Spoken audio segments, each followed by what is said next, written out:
Good evening, नमस्कार, बहुत स्वागत है आप सबका। आपके साथ मैं हूं पुनीत पाठक।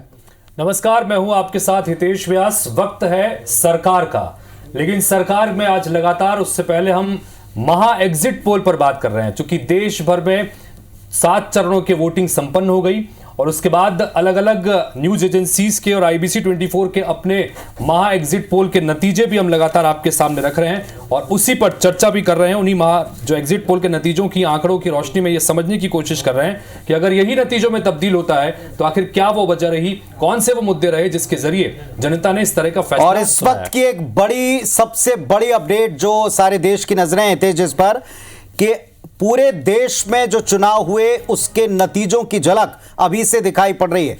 एग्जिट पोल में 24 में भी एनडीए की सरकार बन रही है। यह तमाम एग्जिट पोल का निचोड़ है।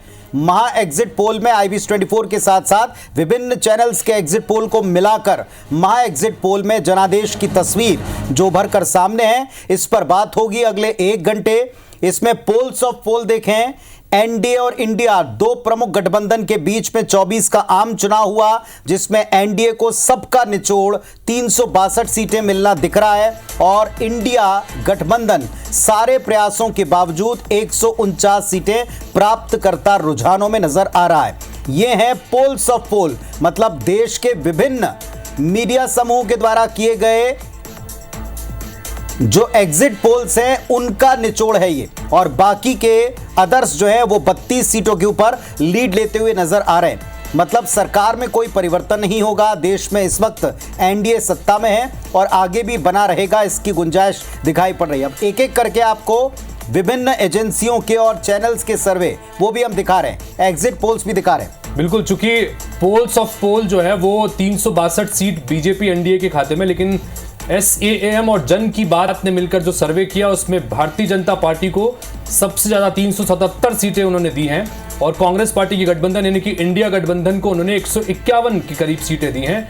अदर्स के खाते में सिर्फ 15 सीटें हैं। इंडिया न्यूज पोल स्टेट ने मिलकर जो सर्वे किया उसमें भी कमोबेश वही कहानी, 371 सीटें एनडीए के खाते में जाती दिख रही हैं और कांग्रेस गठबंधन 125 सीटों पर सिमटता नजर आ रहा है। भारत और मैट्रीज ने मिलकर जो सर्वे किया उसमें 361 सीटें एनडीए को और 126 सीटें कांग्रेस को, यानी कि कुल मिलाकर अगर आप अलग अलग सर्वे देखेंगे तो इंडिया गठबंधन को 125 से लेकर अधिकतम 187 के आसपास, 155 187 के करीब ये सर्वे हम दिखा रहे हैं। तो उसका निचोड़ निकलता है कि 150 सीट के आसपास इंडिया गठबंधन रह सकता है और 340 से लेकर 377 के बीच में एनडीए गठबंधन के पास सीटें जा रही हैं, यानी कि कुल मिलाकर इसका निचोड़ 360 से 362 सीटों का रह सकता है, यानी कि 272 के आंकड़े से बहुत आगे।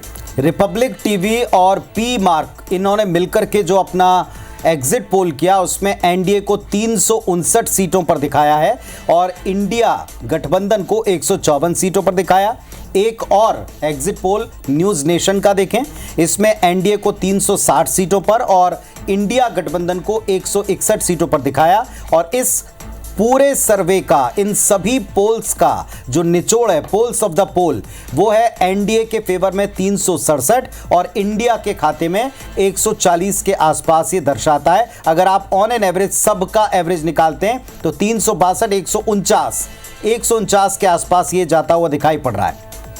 तो ये आप देखें समग्र तस्वीर पूरे देश में 4 तारीख को आने वाले नतीजे अगर इसी तरह के हुए तो अगले 1 घंटे में विषय हमारा होगा कि ऐसी तस्वीर के पीछे कौन से फैक्टर्स रहे, प्रचार के जोर में किसके पक्ष का पलड़ा भारी दिखा, क्योंकि एक तरफ 400 पार का नारा, उससे भी ये पूरी तरह मेल नहीं खाता। दूसरी तरफ सरकार बना लेने का 295 के ऊपर निकल जाने का दावा, वो भी पूरी तरह से मेल खाता नहीं दिखता। लेकिन सरकार नहीं बदल रही, सरकार रिपीट होगी ऐसा साफ तौर पर दिख रहा है, ये टैली दिखाई पड़ रहा है। हालांकि जो दावे लगातार हो रहे हैं वो दावे अभी भी यही है। इंडिया गठबंधन के तमाम बड़े नेताओं ने आज दिल्ली में मुलाकात की, मीटिंग की। मल्लिकार्जुन खड़गे के निवास पर यह मीटिंग हुई और उसके बाद मीटिंग खत्म होने के बाद जब मल्लिकार्जुन खड़गे बाहर आए प्रेस कॉन्फ्रेंस के दौरान तो 295 से ज्यादा सीटें जीतने का दावा इंडिया गठबंधन के लिए उन्होंने किया। लेकिन उस दावे और एग्जिट पोल के आंकड़ों में जमीन आसमान का अंतर नजर आता है। अब दावे कांग्रेस पार्टी के नेता समेत तमाम विपक्षी दलों के जो नेता जो एक साथ चुनाव लड़ रहे थे इंडिया गठबंधन के तले, वो दावे हालांकि अभी 300 सीटों का कर रहे हैं, लेकिन नतीजे यही बता रहे हैं कि करीब करीब 150 सीटों के आसपास इंडिया गठबंधन रह सकता है और भारतीय जनता पार्टी का एनडीए गठबंधन 360 से ऊपर सीटें, 362 के आसपास सीटें जीत सकता है। चलिए, तो इस वक्त हमारे साथ में एक बड़ा विशाल पैनल जुड़ेगा और इस विशाल पैनल के द्वारा हम जो आंकड़े हमारे सामने आज आए हैं अनुमान के तौर पर, अनुमान के इन आंकड़ों से बनती तस्वीर पर बातचीत करने वाले हैं, इसके हर एक पहलू पर बात करने वाले हैं। तो हमारे साथ में एक बड़ा पैनल, विशाल पैनल जुड़ेगा जिससे हम चर्चा करेंगे, इसका विश्लेषण करेंगे, उसकी तस्वीर भी हम आपको दिखाने वाले हैं। लेकिन आज नतीजों के पहले के रुझान क्या कहते हैं जरा एक बार फिर देखें। एनडीए तीसरी बार सरकार बनाती दिख रही है, इसमें दिखाई पड़ रहा है महा एग्जिट पोल में एनडीए को 362 सीटें मिलती दिखाई पड़ रही एवरेज, और इंडिया गठबंधन को तकरीबन 150 सीटों या इसके नीचे जाते हुए दिखाई पड़ रहे हैं और अन्य के खाते में सिर्फ 32 सीटें आ सकती हैं, अनुमान बता रहे हैं।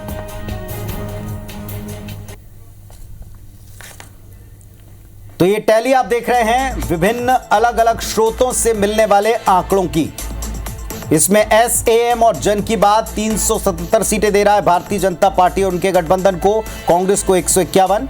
इंडिया न्यूज पोल स्टेट 371 सीटें दे रहा है बीजेपी को और उनके साथियो61 को मिलाकर यानी एनडीए को, जबकि कांग्रेस और इंडिया गठबंधन को मात्र 125 सीटें दर्शा रहा है, अन्य के खाते में 47। आर भारत मैट्रीज 361 सीटें बीजेपी को दर्शा रहा है मिलती हुई और 126 सीटें कांग्रेस पार्टी के पक्ष में, जबकि रिपब्लिक टीवी और पी मार्क 359 सीटें और 154 सीटें कांग्रेस या इंडिया गठबंधन को दिखा रहा है। आईबीसी 24 हमारा अपना एग्जिट पोल 340 सीटें भारतीय जनता पार्टी को मिलने का अनुमान इसमें आया है और 187 सीटें कांग्रेस पार्टी को मिलने का अनुमान इसमें प्रकट हुआ। और इसके अलावा देश भर में अलग अलग क्षेत्रों के आधार पर भी, राज्यों के आधार पर भी जो आंकड़े निकल के सामने आए, दक्षिण भारत में किस तरह की स्थितियां रही राज्यों में, चूंकि दक्षिण भारत में भी कुछ राज्य ऐसे हैं जहां पर भारतीय जनता पार्टी इस एग्जिट पोल नतीजों के मुताबिक चलिए अपने खाते खोलते नजर आ रहे हैं। हमारे साथ में एक पूरा पैनल जुड़ा है, हितेश परिचय उनसे हम करवा दें। हमारे साथ में यहाँ नवोदित मेहरा साहब हैं, पॉलिटिकल एनालिस्ट है और चुनाव के विभिन्न चरणों में जुड़े रहे। स्वागत है आपका। धर्मलाल कौशिक साहब हैं, छत्तीसगढ़ के बेहद भारतीय जनता पार्टी के वरिष्ठ नेता और विभिन्न पदों पर रहने वाले व्यक्ति हमारे साथ में जुड़े हुए हैं। धर्मलाल कौशिक जी का भी स्वागत है। संतराम नेताम जी कांग्रेस पार्टी के वरिष्ठ नेता भी हमारे साथ कुछ देर में जुड़ेंगे। कीर्ति निधि पांडे जी सपा नेता हमारे साथ में जुड़े हुए, नमस्कार, आपका स्वागत है। और साइना एनसी जी भारतीय जनता पार्टी के राष्ट्रीय प्रवक्ता हैं, वो भी हमारे साथ में जुड़ गई हैं। आप सभी का बहुत बहुत स्वागत है। सबसे पहले साइना जी आपसे ही शुरुआत करना चाहेंगे। कमोबेश सारे जिस तरह के हम फिगर्स दिखा रहे हैं, सारे के सारे एग्जिट पोल यही बता रहे हैं कि एक बार फिर से एनडीए की सरकार देश में बनने जा रही है। किस तरह से इन आंकड़ों को देखती हैं और क्या मुख्य वजह मानती हैं?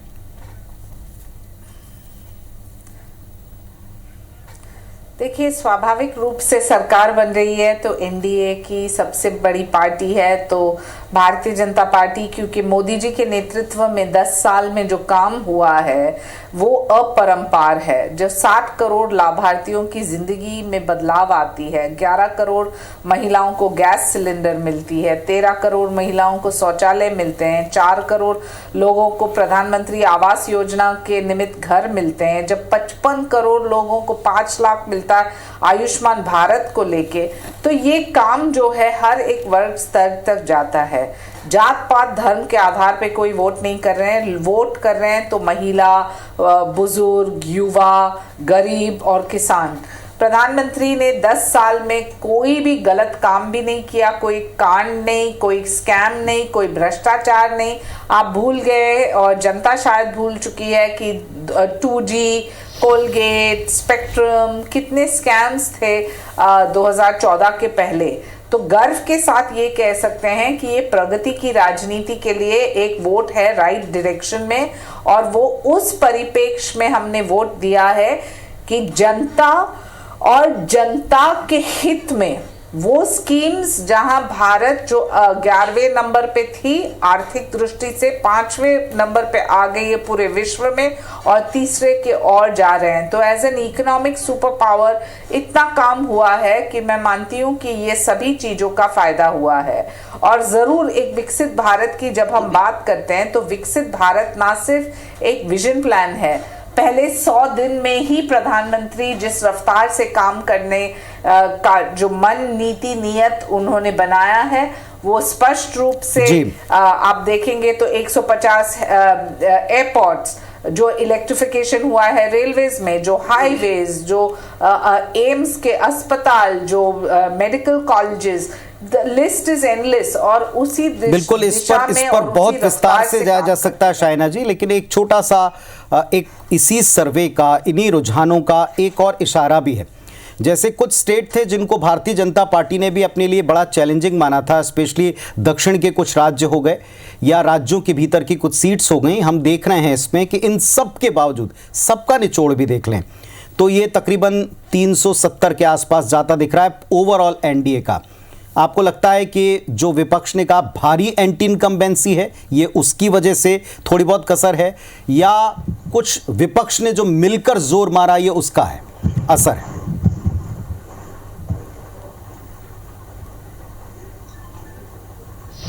देखिए, मुझे लगता है कि विपक्ष का काम इस पूरे इलेक्शन के दरमियान सिर्फ मोदी जी को टारगेट करना था। कभी गलत शब्दों का इस्तेमाल, कभी अभद्र शब्दों का इस्तेमाल, 150 बार उन्होंने गलत शब्दों का इस्तेमाल किया। कोई विजन प्लान नहीं था, क्योंकि जो आप सकारात्मक प्रजातंत्र में विपक्ष का भी जगह लेना चाहते हैं तो आपकी विजन प्लान क्या है, आपकी नीति नियत क्या है। आप अन्याय पत्र घोषित करते हैं और बोलते हैं कि ये न्याय पत्र है, तो जनता सब कुछ जानती है और जनता बहुत सोच समझ के वोट करती है। मैं मानती हूँ कि आप एक एक वर्ग को देखें तो आज महिला की बात करें तो जब ट्रिपल तलाक पारित होता है तो एक गर्व, एक सम्मान मिलता है वो मुस्लिम महिलाओं को। नारी शक्ति वंदन, उसमें भी एक बहुत बड़ा वोट बैंक है। तो जैसे एब्रिगेशन ऑफ 370, आपने देखा कि जम्मू कश्मीर में जो युवाओं को मौका मिला है। तो बहुत सारे ऐसे प्रावधान जहां प्रधानमंत्री ने एक एक वोट बैंक को केटर किया है, और वो वोट बैंक है युवा, वो वोट बैंक है महिला, वो वोट बैंक है बुजुर्ग, वो वोट बैंक है किसान, वो वोट बैंक है गरीब। जो 25 करोड़ लोग जो गरीब थे और गरीबी की रेखा से ऊपर निकल के आए, तो इसका मतलब कुछ ना कुछ सही दिशा में गया है। और जनता जब काम देखती है तब वो वोट देती है, जो वो काम नहीं देखे। लेकिन साइना जी, इन सब के बीच में कांग्रेस पार्टी के साथ साथ तमाम विपक्षी गठबंधन जो है वो भी बड़ा कॉन्फिडेंट नजर आ रहा है, आश्वस्त नजर आ रहा है कि 300 सीटें हम लोग जीत रहे हैं। कांग्रेस पार्टी के नेता या विपक्ष के नेता लगातार ये आरोप लगाते हैं कि हम पूरे चुनाव प्रचार के दौरान मुद्दों की बात करते रहे, हम गरीबों की बात करते रहे, बेरोजगारी की बात करते रहे, लेकिन सामने से कभी मंगलसूत्र की बात हो रही थी, कभी मटन की बात हो रही थी। चलिए कांग्रेस पार्टी को गणित सिखाइए, पहले उनको सिखाइए कि गणित कैसे करते हैं और फिर पता चलेगा कि आंकड़ा 30 है या 300। चलिए, एक प्रतिक्रिया आ रही है अरुण साहब जी की, मैं आपको भी और तमाम दर्शकों को सुनवाना चाहूंगा। सुनते एक बार उप मुख्यमंत्री छत्तीसगढ़ देश के प्रधानमंत्री बनने वाले हैं, ये सुनिश्चित हो गया है। ये कांग्रेस के जिस तरीके से बयान सामने आते, पहले डिबेट में शामिल होने के लिए बोले, फिर अब नहीं होने के लिए बोले थे, अब होने के लिए बोल रहे हैं, कैसे देख रहे हैं? और एग्जिट पोल को भ्रामक बता रही है। देखिए, जिस प्रकार से कांग्रेस का रुख रहा है, कांग्रेस डरी हुई है, घबराई हुई है, और उन्हें भी इस बात का अनुमान है कि उनका सुफड़ा साफ होने वाला है। अनेक राज्यों में, 15 से अधिक राज्यों में कांग्रेस शून्य में आउट होने वाली है, छत्तीसगढ़ सहित। तो कांग्रेस को परिणाम का अंदाज है, इसलिए इस प्रकार की वो बातें कर रहे हैं। चलिए, हमने प्रतिक्रिया देखी। अब हमारे साथ में जो पैनल जुड़ा है इसमें कीर्ति निधि पांडे जी भी हैं, समाजवादी पार्टी के नेता उत्तर प्रदेश से। आपने पांडे जी सुना होगा शाइना एनसी जी को, भारतीय जनता पार्टी की तरफ से वो कह रही थी कि विपक्ष चाहे जितना भी एकजुट हुआ लेकिन टारगेट सिर्फ मोदी विरोध था, इसीलिए देश ने खारिज किया। देखिए, मोदी विरोध नहीं, किसानों का सवाल, बेरोजगारों का सवाल, व्यापारियों का सवाल, बेरोजगार नौजवानों का सवाल, और इसी मुद्दों पर विपक्ष लगातार अपनी बात जनता के बीच में सोशल मीडिया प्लेटफॉर्म पर, आपके प्लेटफॉर्म पर लगातार हम अपनी बात कहते रहे। और हमें पूरा भरोसा है, तमाम पूर्वानुमान हैं, तमाम चैनल्स, तमाम सर्वेज लेकिन ये सर्वे करने वाली एजेंसियां सब प्राइवेट एजेंसियां हैं। और हम आपको बताएं कि एक ही पोलिंग सेंटर पे अगर 2 बूथों पे नमूना लिया जाए तो दोनों बूथ पे डिफरेंस आ जाए। सर्वे है, सर्वे करने वालों का भी सम्मान है, सर्वे दिखाने वालों का भी सम्मान, लेकिन हमें भरोसा कि 4 जून को जब नतीजे आएंगे, क्योंकि इसके पहले आप छत्तीसगढ़, मध्य प्रदेश, राजस्थान के चुनाव में जो तमाम सर्वे जा रहे थे उसमें कई सर्वेज में कांग्रेस की सरकार मध्य प्रदेश में बनते दिख रही थी, भूपेश बघेल की सरकार रिपीट दिखाई जा रही थी, राजस्थान में सरकार रिपीट दिखाई जाती थी, लेकिन वो सारे सर्वे पलट गए। उन्हीं राज्यों में सर्वे दिखाए जा रहे हैं बीजेपी पक्ष में। हमें पूरा भरोसा उस फैसले जनता के जो है वो इंडिया अलायंस के पक्ष में आएगा और पूरी बहुमत के साथ। जो खड़गे साहब ने आज बैठक के बाद कहा उतनी सीटें मिलेंगी और इंडिया अलायंस सरकार 4 जून के बाद बनाने का काम करेगी। चलिए, संतराम नेताम जी भी हमारे साथ में जुड़ गए हैं। संतराम जी, आपके जुड़ने से पहले हमारे साथ में भारतीय जनता पार्टी की राष्ट्रीय प्रवक्ता हैं, वो भी अपनी बात रख रही थी। उन्होंने कहा कि भारतीय जनता पार्टी के एक नेता के खिलाफ पूरा विपक्ष एकजुट था, मुद्दों की बात नहीं हो रही थी और पिछले 10 साल के दौरान जो काम हुए हैं उस काम पर जनता ने भरोसा जताया है। पूरे देश भर में जो भी एग्जिट पोल के आंकड़े आ रहे हैं यही बाद में नतीजों में भी तब्दील होंगे। बताइए संतराम जी। निश्चित तौर पे पुनीत जी, हमारे व्यास जी, मैं आपसे कहना चाहूंगा कि सपा के प्रवक्ता ने अभी जो बात दोहराई कि पिछले बार छत्तीसगढ़, मध्य प्रदेश और राजस्थान के जो रिजल्ट जो एग्जिट पोल में बताया जा रहा था कि वो काफी आगे है कांग्रेस, लेकिन जब रिजल्ट आया उसके पहले जो बात आई उसमें परिणाम विपरीत आई है। थोड़ा इंतजार कर लीजिएगा, 4 जून के नतीजे बहुत ही स्पष्ट हो जाएगा। जिस प्रकार से देश में महंगाई के साथ साथ बेरोजगारी, 2 करोड़ लोगों को रोजगार माननीय मोदी जी ने देने की वादा किया था, इससे स्पष्ट होता है कि देश की जनता के जो मन की स्थिति है, जो लोगों की भावना है, वो 4 जून को स्पष्ट जो है नतीजे पे आ जाएगा। चलिए, मतलब आप ये मानते हैं संतराम जी कि ये जो अभी रुझान आ रहे हैं, ये जो अभी आंकड़े आ रहे हैं, इनसे आगे और इनसे ऊपर आपको नतीजे मिलने वाले, बट इसका क्या आधार है? क्योंकि प्रदेश में हमने देखा पिछले बार की तरह यहाँ पर जो हमारा अपना आकलन है उसमें 2 सीटें दर्शा रहे हैं। मध्य प्रदेश में भी 15 सीटों के दावे के अगेंस्ट केवल 2 सीटें, 27 बीजेपी को 2 आपको मिलती दिख रही। राजस्थान में भी एक तरफा इसी तरीके का अनुमान सामने आया। तीनों जगह कांग्रेस का अच्छा दबदबा 23 तक रहा। पुनीत जी, थोड़ा इंतजार कर लीजिए, 4 जून को हमारे पक्ष में ही फैसला होगा। पूरी उम्मीद है हमें छत्तीसगढ़ की जनता के प्रति, हमारे राजस्थान, मध्य प्रदेश की जनता के प्रति आने वाला समय में 101% इंडिया गठबंधन की सरकार बनेगी। जिस प्रकार से आपने एग्जिट पोल दिखाया था, मैं सम्मान करता हूं एग्जिट पोल का, चाहे सर्वे जितने सर्वे हुआ, सारे चैनल का सर्वे, उसका सम्मान हम करते हैं। पर एक चीज देखिए, 4 तारीख को देश में इंडिया गठबंधन की सरकार बनेगी। ये जो 362 जो दिखा रहा है भारतीय जनता पार्टी को, ये सब खत्म हो जाएगा। ये केवल महंगाई और बेरोजगारी।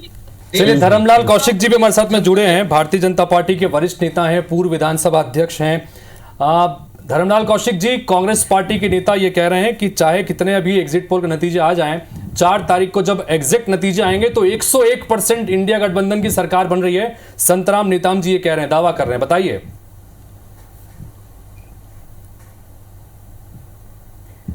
देखिए, सबसे बड़ी बात होती है विश्वसनीयता की।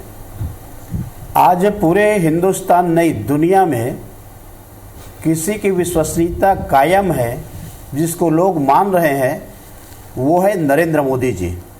और नरेंद्र मोदी जी की विश्वसनीयता पूरे देश और दुनिया में कायम है। सरकार जहाँ तक बनाने की बात है तो मैं समझता हूँ हिंदुस्तान नहीं बल्कि दुनिया से बात आवाज़ आ रही है कि बीजेपी की सरकार बनेगी, एनडीए की सरकार बनेगी। कांग्रेस के लोग ये बताने को तैयार नहीं है कि उनको कितनी सीटें मिल रही है, कि कांग्रेस को कितने मिल रही है। उनके जो गठबंधन के लोग हैं, समाजवादी पार्टी है, उनको कितने सीट मिल रही है, बिहार में उनको कितने सीटें मिल रही है। मैं पूरा हिंदुस्तान की बात करूं ना जाऊं, मध्य प्रदेश, छत्तीसगढ़ और यदि हम राजस्थान की बात करें, आपको याद होगा पिछले समय कांग्रेस की सरकार थी 19 के लोकसभा चुनाव में, और तीनों जगह कांग्रेस की सरकार थी। लेकिन कांग्रेस की सरकार के बाद में क्या हुआ? राजस्थान में 0 रहे, मध्य प्रदेश में 1 सीटें मिली, छत्तीसगढ़ में 2 सीटें मिली। अभी तीनों जगह भारतीय जनता पार्टी की सरकार है और नरेंद्र मोदी जी हमारे प्रधानमंत्री, जिसकी गारंटी और उनकी गारंटी और हमारे मुख्यमंत्री जी के जो सुशासन, उसको लेकर के इस बार वोट पड़ा है। पूरे हिंदुस्तान के जनता ने यह तय किया है कि 10 वर्ष के इस कार्यकाल को उन्होंने देखा है कि गरीबों के जीवन में कैसे बदलाव आया है जी, उनके सामाजिक, आर्थिक, शैक्षणिक, रहन सहन में, खाने पीने में क्या अंतर जो दिखाई दिया है, लोगों ने इसको स्वीकार किया है। मैं आपसे एक और रिएक्शन पर रिएक्शन लेना चाहता हूं कौशिक जी, आपसे एक प्रतिक्रिया पर प्रतिक्रिया लेना चाहता हूं। छत्तीसगढ़ के पूर्व सीएम भूपेश बघेल, उन्होंने भी जो आज एग्जिट पोल्स आए हैं, एग्जिट पोल्स के जो रुझान या आंकड़े आए हैं, उस पर अपना एक रिएक्शन दिया है। पहले दर्शकों को और आपको सुनवाता हूं, फिर आपसे इस पर जरूर पूछूंगा। मैं नहीं समझता कि कुछ सैंपल ले लें और उसके आधार पर पूरे लोकसभा सीट का आप सर्वे कर लें। तो इसमें अधिकांश समय हम लोगों ने देखा कि जो सर्वे आता है उसके उलट रिजल्ट आते हम देखा है। तो ठीक है, सब न्यूज चैनल के अपने अपने PR की सवाल है और सेशन भी करा रहे हैं, बहुत सारी बातें सामने भी आ रही हैं।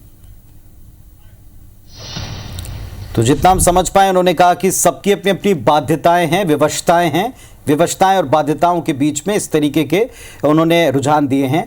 कौशिक जी, अब इस पर आपका रिएक्शन।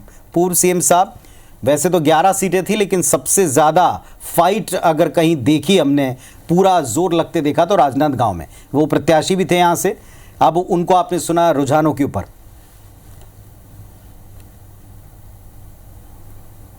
देखिए, जहाँ तक राजनांदगांव की बात है, मैं आपको स्पष्ट बता रहा हूँ, 4 तारीख को देखेंगे। संतोष पांडे जी हमारे प्रत्याशी हैं, सांसद हैं और दोबारा 1 लाख से ऊपर वोट से चुनाव जीत रहे हैं। उस सीट के बारे में तो कोई चर्चा ही नहीं हो रही है राजनांदगांव के बारे में। और जहां तक छत्तीसगढ़ की बात है कि इस बार हम 11 के 11 जीतेंगे। 10 सीट तो लगातार हम जीत रहे हैं, पिछले बार हम 9 जीते थे, इस बार 11 के 11 सीट जीतेंगे। और 11 सीट जीतने का कारण भी है।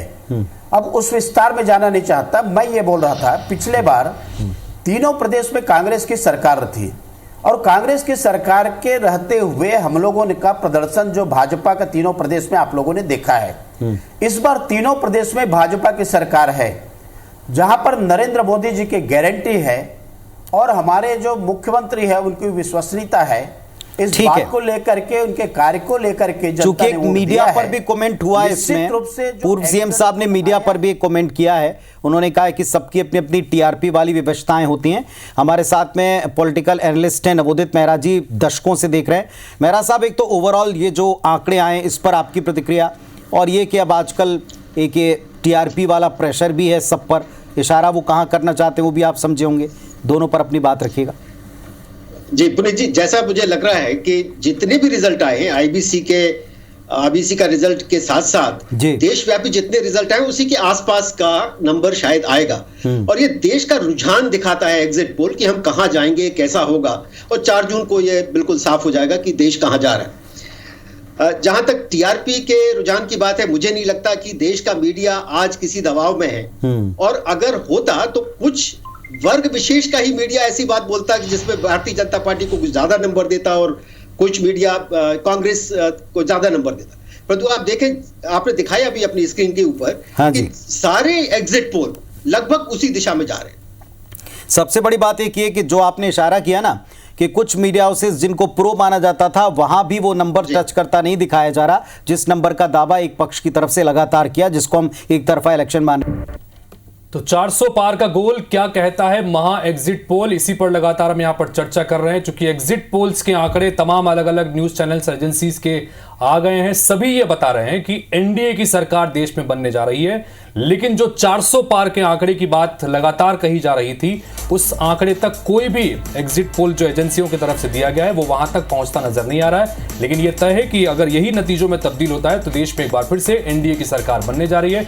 मध्य प्रदेश में 29 में ज्यादातर एग्जिट पोल से ही बता रहे हैं कि 27 सीटें बीजेपी जीत सकती है, 2 सीट 1 से लेकर 2 सीट कांग्रेस पार्टी के पास जा सकती है। वहीं छत्तीसगढ़ में भी 11 में से 9 सीट बीजेपी जीत सकती है। इन सबके बीच लगातार मेहमान बने हुए हैं और श्याम बिहारी जायसवाल जी इस वक्त हमारे साथ में जुड़ रहे हैं। कैबिनेट मंत्री हैं, स्वास्थ्य मंत्री हैं छत्तीसगढ़ के।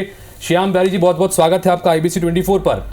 एग्जिट पोल के आंकड़े एनडीए की जीत की कहानी बता रहे हैं। छत्तीसगढ़ में 11 में से 9-10 तक सीटें दी जा रही हैं। जी जी, धन्यवाद। क्या कहेंगे इन एग्जिट पोल्स के आंकड़ों पर श्याम बिहारी जी?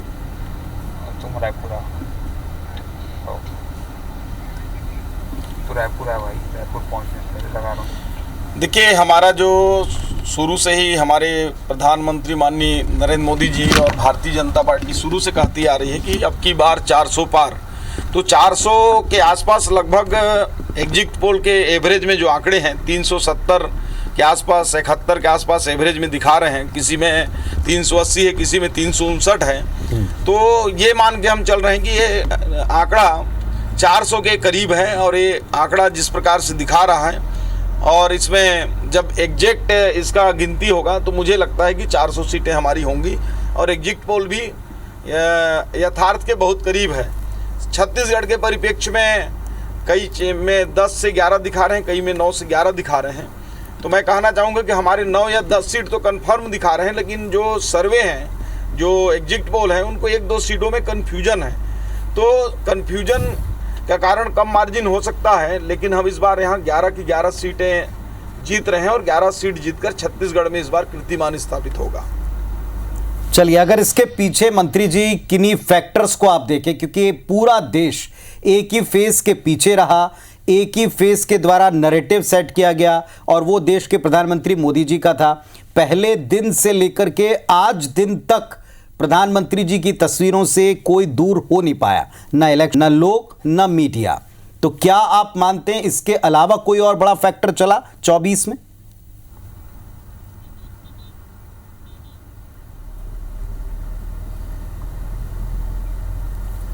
देखिए, माननीय नरेंद्र मोदी जी न केवल भारत के अपितु विश्व के सबसे लोकप्रिय नेता हैं और हम सबों का सौभाग्य है, भारतीय जनता पार्टी कार्यकर्ताओं का, कि ऐसे ग्लोबल लीडर के साथ हम सबों का उनके नेतृत्व में, उनके मार्गदर्शन में काम करने का मौका मिल रहा है। तो चेहरा तो माननीय नरेंद्र मोदी जी का था, इसमें कहीं किसी प्रकार की उसमें संशय या प्रश्न नहीं है। लेकिन जो जीत के फैक्टर हैं केवल बातों से नहीं होता। माननीय नरेंद्र मोदी जी ने जैसा कहा था उसी हिसाब से उन्होंने इन 10 सालों में, चाहे गरीब कल्याण के कार्य हों, चाहे हमारे देश की रक्षा प्रणाली पर हो, विदेश नीति पर हो, लोगों के जो छोटे से छोटे अंतिम पंक्ति में बैठे व्यक्ति के उनके जन कल्याण की योजनाएं हों, ये तमाम चीज़ें जो लोगों के, पूरे भारत के लोगों के दिल में जो है माननीय नरेंद्र मोदी जी के प्रति जो विश्वास बैठा, आज उसी का परिणाम है कि हम 400 सीटों के आसपास एग्जिट पोल में भी पहुंचते हुए नजर आ रहे हैं। जो साउथ में हमारे कभी खाता नहीं खुलते थे, तमिलनाडु, केरल, ऐसे तमाम राज्यों में इस बार हमारी सीटें आ रही हैं। कर्नाटक, आंध्रा, तेलंगाना, ऐसे राज्यों में हम बड़ी संख्या में सांसद जीत कर आ रहे हैं। बंगाल में हमारे सीट बढ़ रहे हैं। मध्य प्रदेश, राजस्थान, उत्तर प्रदेश, छत्तीसगढ़, इनमें भी हमारी सीटें जो 1-1, 2-2 कम रह गई थी, उसमें भी हम 100% की ओर आगे बढ़ रहे हैं। तो इस प्रकार से आप देखेंगे तो पूरे भारत में जो माननीय नरेंद्र मोदी जी के प्रति जो लगाव है, जो जुड़ाव है, उनके प्रति जो विश्वास है, वो देखने को मिल रहा है। बिल्कुल। लेकिन श्याम बिहारी जी, इन सबके बीच में हमारे साथ में पैनल में संतराम नेताम जी भी जुड़े हुए हैं, हमारे साथ में समाजवादी पार्टी के प्रवक्ता कीर्तिनिधि पांडे साहब भी जुड़े हुए हैं। ये कह रहे हैं कि 4 तारीख का इंतजार करिए, वहां उत्तर प्रदेश में भी समाजवादी पार्टी और कांग्रेस का गठबंधन बेहतर करने जा रहा है और देश में 300 सीटों जीतने का दावा कर रहे हैं। आज खड़गे जी ने भी आकर इस तरह का बयान दिया, संतराम नेताम जी भी कह रहे हैं, बताइए।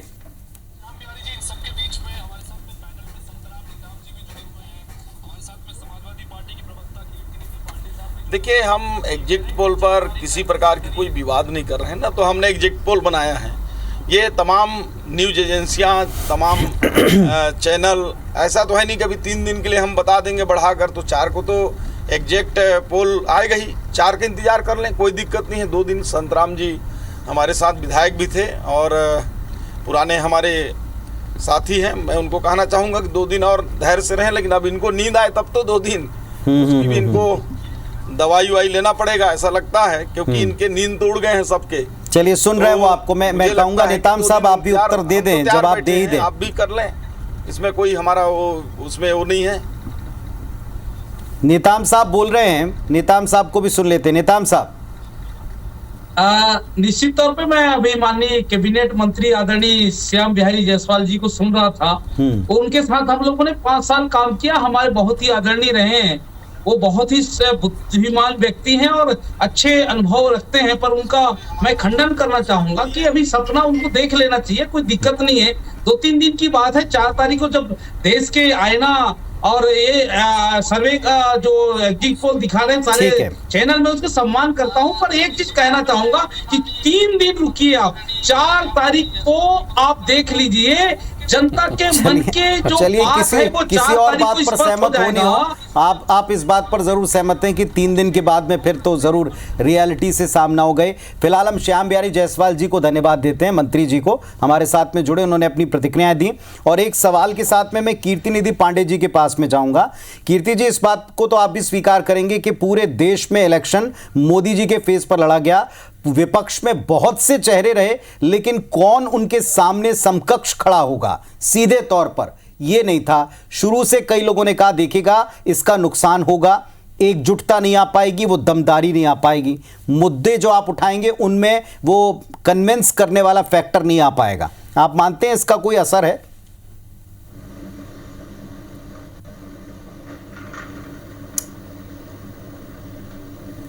अटल बिहारी वाजपेयी जी इस देश के प्रधानमंत्री थे जब लोकसभा का चुनाव। हाँ जी। और आपको याद होगा विपक्ष में तब भी कोई चेहरा नहीं था और यूपीए की सरकार बनी थी और 10 साल यूपीए की सरकार चली थी। इस देश में चेहरा से ज्यादा महत्वपूर्ण मुद्दा, और उन मुद्दों के आधार पर विपक्ष लगातार जनता के बीच में रहा। अपनी बात हम लगातार कहते रहे, चाहे वो बेरोजगारी का सवाल हो, चाहे किसान का सवाल हो, चाहे मणिपुर का सवाल रहा हो, चाहे पहलवान बेटियों का सवाल रहा हो, हम अपने मुद्दों के साथ, जबकि माननीय प्रधानमंत्री जी लगातार मुद्दों से भटकाने का प्रयास करते रहे, लेकिन मैं विपक्ष के सभी नेताओं को साधुवाद और धन्यवाद दूंगा कि वो मुद्दों पे रहे और मुद्दों पे ही जनता के बीच में जाते रहे। और हमें उसी पे भरोसा है, उन्हीं मुद्दों के आधार पर जनता मतदान करेगी और निश्चित रूप से 4 जून को इंडिया गठबंधन की सरकार बहुमत के साथ बनेगी, इस बात का पूरा भरोसा है। क्योंकि जिस तरीके से लगातार किसानों का उत्पीड़न हुआ, जिस तरीके से लगातार बेरोजगारी बढ़ी है इस देश में, जिस तरीके से लगातार व्यापारी त्रस्त हुआ है जीएसटी लागू होने के बाद, जिस तरीके से कोरोना काल के बाद से लगातार लघु, लेकिन कीर्ति बाबू, जो छोटा व्यापार, कीर्ति जी एक बात जो साफ दिखाई पड़ी, आप देखिएगा शुरुआत के 3 चरणों में हम सबने बड़े क्लोजली इस चुनाव को देखा है। शुरुआत के 3 चरणों तक जिन विपक्षी बड़े नेताओं की एकजुटता को आप साधुवाद दे रहे हैं, उनका आलम यह था कि केजरीवाल जी विद शर्तों के साथ में इस गठबंधन के साथ जुड़े हुए थे। कुछ और भी थे, नीतीश बाबू जैसे लोग जो पहले शुरुआत करते हैं लेकिन फिर सीधे तौर पर अलग हो गए। इसके बाद में भी ऐसे नेता हैं जो एक साथ भी हैं और आमने सामने भी हैं, और इसने भी पूरे देश को बड़ा कंफ्यूज करके रखा कि ये साहब आपस में भी लड़ रहे हैं आमने सामने आकर के, और फिर साथ में गठबंधन में मोदी जी को हटाने की बात भी कहते हैं। ममता बनर्जी भी इसमें शामिल है। देखिए ममता बनर्जी जी गठबंधन से अलग हो गई थी और अलग चुनाव लड़ी, वहां कांग्रेस पार्टी और कम्युनिस्ट पार्टी भी अलग मिल करके चुनाव लड़ी। पंजाब में फ्रेंडली फाइट इसलिए था कि बीजेपी वहां तीसरे चौथे पायदान पे भी नहीं, पंजाब में बीजेपी बिना बैसाखी के चल रही थी, इसलिए वहां भी आम आदमी पार्टी कांग्रेस पार्टी चुनाव लड़ी। और देखिए ये रणनीतिक फैसले हैं, ये रणनीति है हमारी कि हम किस तरीके से गठबंधन के साथ चुनाव। मेरा सवाल सिर्फ इतना था कीर्ति जी, मैंने तीसरे चरण तक का जिक्र इसलिए किया कि ये सारी स्ट्रेटेजी बनाना बहुत पहले शुरू की थी, लेकिन चरण दर चरण तक ये कंफ्यूजन बना रहा। इस बात को आप मानेंगे क्या? इस वजह से जिन नेताओं को साधुवाद दिया उनके इन स्ट्रेटेजी के देर से होने की वजह से भी नुकसान उठाना पड़ सकता है? अभी तो ये हम स्वीकार नहीं कर रहे कि हम नुकसान उठा रहे हैं। ठीक बात है। अभी तो हम करें कि हम सरकार बनाने जा रहे हैं। ये तो 4 जून को तय होगा कि अगर हम सरकार नहीं बना पाएंगे तो आप ये सवाल पूछिएगा, उसका जवाब हम देंगे। ठीक है, नवोदित जी से इसी सवाल का जवाब सुन लेते हैं। नवोदित जी, आपका अपना आकलन क्या है? जो बात पुनीत जी ने पूछी और जिसको कीर्ति जी कह रहे हैं कि अभी तो जो आंकड़े सामने दिख रहे हैं हम उसी को स्वीकार नहीं कर रहे हैं, तो नवोदित जी आपको क्या लगता है वाकई में जिस तरह से देरी हो गई चीजों को जमीन पर लाने में, गठबंधन को सीट शेयरिंग के फॉर्मूले को लेकर किस जगह पर कितना उस कंफ्यूजन की स्थिति, इसकी वजह से कुछ नेगेटिव सेंटिमेंट्स या कुछ उस तरह का पॉजिटिव चीजें जानी थी उस वो नहीं जा पाई जनता के बीच में, क्या आप मानते हैं? जी निश्चित रूप से हितेश जी, आप देखो ना, जिस समय ये बातें चल रही थी तो इनके तरफ से पहले तो नेता तय नहीं हो पाया, तो बात हुई कि साहब हम लोकतांत्रिक पार्टी है, हम नेता बाद में तय करेंगे। फिर हर सीट के ऊपर भी इनका रुझान नहीं आ पाया, बहुत लेट से आ पाया। कई जगह पे तो इनके कैंडिडेट खड़े ही नहीं हो पाए, उन्होंने खुद स्वयं विड्रॉ भी कर लिया। तो ऐसे कई मुद्दे, कई कॉन्ट्रडिक्शंस रहे हैं इनके विदिन कि ये समझ नहीं पाए कि करना क्या है। और मोदी जी का एक ऐसा नेतृत्व और भारतीय जनता पार्टी की जो मशीनरी और उनका विकास का मुद्दा, धर्म के साथ साथ विकास का मुद्दा, आई थिंक उसको लीड किया। और जो राहुल गांधी का जो न्याय यात्रा चली और भारत जोड़ो यात्रा चली, उसने थोड़ा बहुत ट्रैक्शन जरूर दिया है, परंतु जहां पर बीजेपी और कांग्रेस एक दूसरे के सामने रहे हैं वहां पे भारतीय जनता पार्टी भारी पड़ी। चलिए, धर्मलाल कौशिक जी हैं। धर्मलाल जी, आपको तो इतना लंबा तजुर्बा हो गया हर बार, लेकिन कांग्रेस पार्टी के बुरी दशाओं को लेकर बड़े बड़े दावे होते हैं, लेकिन इस बार भी पूरी तरह से सफाया, पूरा क्लीन स्वीप, पूरी तरह से पिक्चर गायब, ऐसा नजर नहीं आता।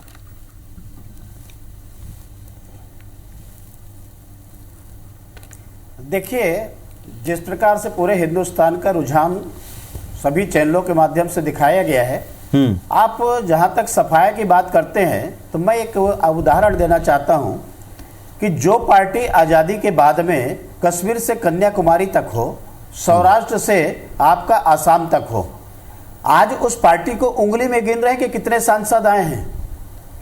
और ये पार्टी प्रतिपक्ष के नेता बन सके, इतने भी उनके सांसद चुन करके ना आए, तो ये सफाया नहीं है तो और क्या है।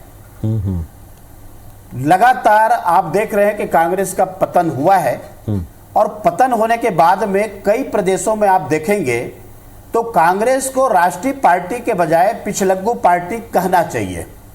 आप बिहार में उनकी हालत देख रहे हैं क्या स्थिति है, उत्तर प्रदेश में उनकी हालत देख रहे हैं क्या स्थिति है, और अनेक प्रदेशों में मैं बता सकता हूं कि जो महाराष्ट्र में उनकी स्थिति देखिए, कई प्रदेशों में ऐसा है कि वो दूसरे नंबर पर नहीं है, कहीं चौथे नंबर पर है, कहीं 5वें में है, कहीं तीसरे नंबर पर है।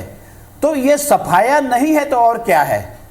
जो पार्टी आजादी के बाद में 50 साल 60 साल तक एक छत्र स्टेट में जिनके राज्य रही हो, केंद्र में जिनके राज्य रही हो, और वो पार्टी के आज दिनहीन की जो स्थिति आ जाए और पिछलग्गू पार्टी के रूप में उनसे समझौता मजबूरी में करना पड़े, और किसके साथ में, जो क्षेत्रीय पार्टी है वो अपने हिसाब से उनसे अलायंस किए हैं, अपने हिसाब से समझौता किए हैं। मैं समझता हूं कि जो पार्टी की जो स्थिति बनी है, कह सकते हैं कि वो पार्टी गर्त में जा रही है और इसको डूबने से कोई नहीं बचा सकता।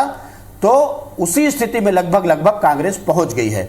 खड़गे साहब राष्ट्रीय अध्यक्ष जी हैं, बड़ी बड़ी बात करते हैं, अपनी पार्टी के बारे में क्यों नहीं बात करते कि हिंदुस्तान में हम इतने सीटें लेकर के आ रहे हैं करके। वो गठबंधन की बात करते हैं कि हम 292 लेकर के आएंगे। खुद की कांग्रेस की कितनी आ रही है? मैं अभी तक के किसी कांग्रेस के नेता के मुख से जबान से ये नहीं सुना कि उनकी पार्टी खुद की मतलब कितने सीटें लेकर के आ रही है। चलिए, कांग्रेस पार्टी के नेता जो जुड़े हुए हैं पैनल में, उनसे भी इस सवाल का जवाब जरूर लेंगे। जो धर्मलाल कौशिक जी कह रहे हैं कि अगर खरगे भी बात करते हैं तो ओवरऑल पूरे इंडिया गठबंधन की सीटों पर बात कर रहे हैं, कांग्रेस पार्टी की स्थिति इसमें क्या है। हालांकि एग्जिट पोल के नतीजे साफ यही बयां कर रहे हैं कि एनडीए की सरकार बन रही है, और इंडिया गठबंधन जिस तरह के दावे हो रहे थे उस आंकड़ों को छूती हुई नजर नहीं आ रही। संतराम नीताम साहब, कांग्रेस पार्टी ने देश के इतिहास में सबसे कम सीटों पर चुनाव लड़ा, गठबंधन के आधार पर तकरीबन 298 के ऊपर 95 के ऊपर सीटों का दावा आप करते हैं, लेकिन खुद की स्थिति के बारे में सबसे कमजोर और पीछे की स्थिति, ये तमाम लोगों को एक साथ लेने के बाद नजर आता है। ऐसा क्यों? क्या इसे खात्मा ना माना जाए? इस चुनाव के बाद में क्या स्थिति होगी, इसको लेकर कोई चिंताजनक हालात? ऐसे कई सवाल कांग्रेस के सामने उठ रहे हैं। निश्चित तौर पे पुनीत जी, आप थोड़ा इंतजार कर लीजिए 3 दिन। जिस प्रकार से महा एग्जिट पोल का जो सर्वे आ रहा है, जो उसमें उनका मैं सम्मान करता हूं, पर जो ये दावे कर रहे हैं 3 दिन के बाद देखिए दूध का दूध और पानी का पानी होगा। मैं ये कहना चाहता हूं, अभी मैं माननीय धर्मलाल कौशिक जी को सुन रहा था, श्याम बहादुर जायसवाल जी को सुन रहा था। एक चीज आप याद रखिए, 2014 में यही हमारे माननीय मोदी जी ने कहा था कि हम 15-15 लाख लोगों को रोज एक के खाते में डालेंगे। महंगाई आप देख लीजिए चरम सीमा पे आ गई है, 2 करोड़ लोगों को रोजगार हम देंगे, वो दे नहीं पाइए। आज इसको देश के 2.5 करोड़ मतदाता ने समझ चुका है। अब ये परिणाम जो आएगा, आप एक बार इंतजार कर लीजिए थोड़ा सा। चलिए, हम इंतजार कर रहे हैं संतराम जी, 3 दिन इंतजार कर रहे हैं, नतीजे आ जाएंगे। लेकिन धर्मलाल कौशिक जी भी यही आपसे जानना चाह रहे हैं कि अगर मल्लिकार्जुन खड़गे, आपकी पार्टी के राष्ट्रीय अध्यक्ष, वो भी अगर कोई फिगर रखते हैं तो वो ओवरऑल इंडिया गठबंधन की फिगर रखते हैं। कांग्रेस पार्टी कितना स्टैंड कर रही है, कितनी सीटें जीतने जा रही है, इस बात को लेकर कोई आंकड़ा आपसे चाह रहे हैं। आप कम से कम वो तो बताइए। 3 दिन वेट तो हम करने को तैयार है, लेकिन कांग्रेस पार्टी कितना जीत रही है? चलिए, इंडिया गठबंधन तो 300 हो गया, कांग्रेस कितना जीत रही है? देखिए व्यास जी, आप एक चीज निश्चित सुन लीजिए, जिस प्रकार से देश के 2.5 करोड़ जनता हमारे मतदाताओं को, जिन्होंने कि किसानों को हम दुगुनी आय कर देंगे, महंगाई हम कम कर देंगे, ये 2 करोड़ लोगों को हम रोजगार देंगे, ये देश के 2.5 करोड़ जनता समझ चुकी है। मतलब चलिए, मेरा एक सवाल और है नेताम साहब, ठीक है, वो बातें थोड़ी रिपीट हो रही है, माफ कीजिएगा, इसलिए आपको बीच में टोक रहा हूं। मैं सिर्फ इतना पूछना चाहता हूं कि इस भरोसे के पीछे विपक्ष के पास में कोई एक तर्क होगा। जितने तर्क अभी आप दे रहे हैं वो सब ये दे रहे हैं कि पिछले वायदे थे अधूरे रह गए। मतलब बीजेपी की सो कॉल्ड कमजोरियां, जिनको आपने प्रचार में भी कहा, आप उनको आधार मान रहे हैं। क्या यही आधार है जो आपको लगता है, या सारे गठबंधन को लगता है जीत का बनने वाला है? 100% मैं दावे के साथ कह सकता हूं, 4 जून के जब आप देखेंगे, जब रुझान आएगा तो इंडिया गठबंधन की तरफ जाएगा, और 295 माननीय खड़गे जी ने कहा है, उससे भी हम आगे पार करेंगे।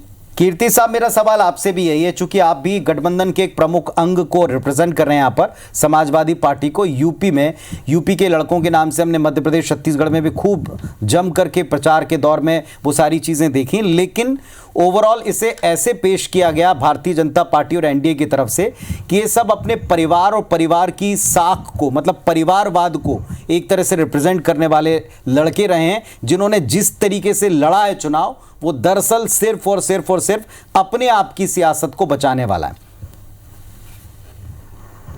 देखिए, हम तो लगातार पब्लिक मीटिंग्स में, सोशल मीडिया के प्लेटफॉर्म पे, हाँ जी, लगातार बेरोजगारी की बात करते रहे, किसान की बात करते रहे, नौजवान की बात करते रहे, महंगाई की बात करते रहे, व्यापारी की बात करते रहे। अगर ये बात करना परिवारवाद है तो ये सभी हमारे परिवार के अंग, और हम उनकी बात लगातार करते हैं। और जो बात आप कर रहे हैं कि उत्तर प्रदेश में समाजवादी पार्टी पूरी मजबूती के साथ हर लोकसभा क्षेत्र में चुनाव लड़ी है, पहले चरण से लेकर आज आखिरी चरण। और हम इस बात से पूरा इत्मीनान है मुझे कि उत्तर प्रदेश की 50 सीटें कम से कम समाजवादी पार्टी गठबंधन जीत के आए। नवोदित जी कुछ कहेंगे इस पर? नवोदित जी कुछ कहेंगे आप? कम 50, 80 में से 50 सीटें, और पूरे देश में अभी भी 3 दिन कम से कम हर एक जवाब में से 3-3 बार कहा गया। मेरा मानना थोड़ा सा, मैं डिफरेंस रखता हूं कीर्ति जी से। उसका साफ मतलब यह है कि जितने भी एग्जिट पोल आ रहे हैं ये प्रोफेशनल्स के द्वारा किए जा रहे हैं।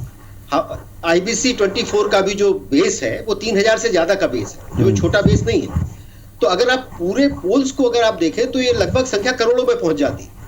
तो अगर एक भी पोल वैसा दिखाता, और तथाकथित गोदी मीडिया ने भी वो बात नहीं कही है जो कहा जाता कि 400 पार एक ने दे दिया, तो ये बहुत ज्यादा एक जगह केंद्रित हो रहा है। तो लगभग मैं ये कहूंगा कि एग्जिट पोल के जो आप रुझान दिखा रहे हैं 4 जून को नतीजे भी इसी के आसपास आने चाहिए। और रही परिवारवाद की बात, तो मैं एक टिप्पणी करना चाहूंगा आपकी इजाजत से कि उत्तर प्रदेश में भी वो रुझान देखने को मिले हैं परिवारवाद के, और बिहार में भी वो देखने को मिला है परिवारवाद का। जो सत्ताधारी पक्ष की तरफ से या बीजेपी की तरफ से वो परिवारवाद की जो डिग्री है बहुत कम रही है। चलिए कीर्ति जी जो हमारे साथ में जुड़े हैं। हाँ कीर्ति जी, आप लगातार नवोदित जी जिस परिवारवाद की बात करते हैं, उत्तर प्रदेश के जितनी बीजेपी के अलायंस पार्टनर हैं, प्रिया पटेल, संजय निषाद, ओम प्रकाश राय, ठीक है, सब परिवारवादी पार्टी। चलिए ठीक है, सब परिवारवादी। माफ कीजिएगा मेरे पास में कीर्ति जी, समय हमारे पास में इतना ही था, लेकिन अब तो प्रचार थम चुका है। अब तो हम रुझानों पर बातचीत करने वाले हैं। जनता ने एक्चुअली क्या वर्डिक्ट दिया है ये सबको मानना ही पड़ेगा। 3 दिन क्या, 3 दिन के बाद की परिस्थितियां जो बनेंगी उन पर भी हम आप लोगों को आमंत्रित करेंगे। जरूर बैठिएगा, फिर खुलकर इस पर बात करेंगे। फिलहाल तस्वीर साफ है, सरकार रिपीट हो रही है ऐसी दिखाई पड़ रहा है, लेकिन उतना आंकड़ा भी नहीं जा रहा जिसका दावा था। जो स्लोगन पूरा एक तरीके से चुनाव को लीड करता हुआ आगे नजर आ रहा था। आप सबका बहुत धन्यवाद, ढेर सारी शुभकामनाओं के साथ 4 को फिर होगी मुलाकात आप सबसे एक्चुअल नतीजों के साथ। बहुत बहुत धन्यवाद।